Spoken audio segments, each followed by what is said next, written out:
successful business leaders in Africa, don't let me use the word, maybe it need to be accessible, maybe not necessarily accessible, but they also need to be visible. They need to share their story. So I think that gatekeeping is also an issue here in our country. The one that mad me a lot is the price of courses. Everybody is using courses to hustle now. Yeah. You put the cost at 1 million for small business owners. Definitely, they won't be able to afford it. But for you, building Klak, what have you seen?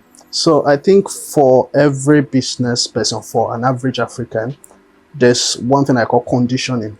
We are being conditioned in a certain way.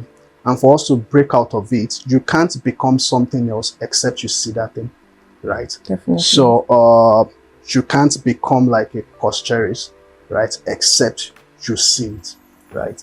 I'm glad that we are in the era of internet, right? Yeah. But not every boy, girl growing up in a rural area can get access to maybe that kind of internet and that kind of information.